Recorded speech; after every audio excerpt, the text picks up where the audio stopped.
দীর্ঘ অপেক্ষার অবসান, প্রকাশ্যে এলো প্রসেনজিৎ শ্রাবন্তী দেবী চৌধুরানীর প্রি টিজার। প্রকাশের পরই দর্শকদের বার্তা দিল টিজারটি। বেশ জমকালো ধামাকা আসতে চলেছে পর্দায়। প্রি টিজারে শুরু হয় ভবানী পাঠকের দুর্ধর্ষ লোক দিয়ে।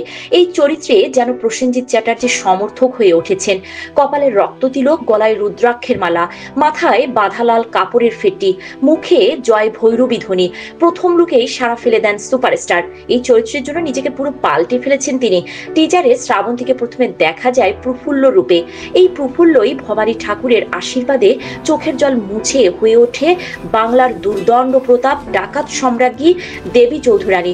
মাত্র 55 সেকেন্ডের প্রি টিজারটি দেবী চৌধুরানীর গল্পের প্রাথমিক বার্তা দিয়েছে দর্শকদের।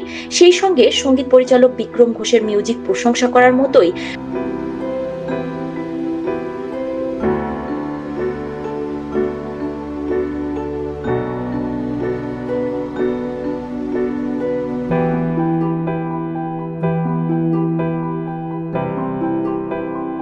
বঙ্কিমচন্দ্র চট্টোপাধ্যায়ের কালজয়ী উপন্যাস দেবী চৌধুরানীকে নিয়ে সিনেমা আগেও হয়েছে।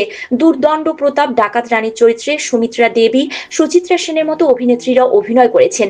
এবার শ্রাবন্তীর পালা। এমন চরিত্রে অভিনয় করতে গেলে দরকার কড়া হোমওয়ার্কের। তাতে কোনো কমতি রাখেননি শ্রাবন্তী। ঘোড়সওয়ারের তালিমও নিয়েছেন, আবার শিখেছেন যুদ্ধকলা। শ্রাবন্তী প্রসেনজিৎ ছাড়াও এই সিনেমায় রয়েছে বিবৃতি চ্যাটার্জি, দর্শনা বণিক, সব্যসাচী চক্রবর্তী, অর্জুন চক্রবর্তী, অ্যালেক্স নীল। উত্তর কলকাতা থেকে পুরুলিয়ার অযোধ্যা পাহাড়, বীরভূম, ঝাড়খণ্ড, বিহারের নানা জায়গায় ঘুরে সিনেমার শুটিং করেছেন শুভ্রজিৎ মিত্র। এবার মুক্তির পালা। 2025 সালের 1 মে মুক্তি পাবে সিনেমাটি।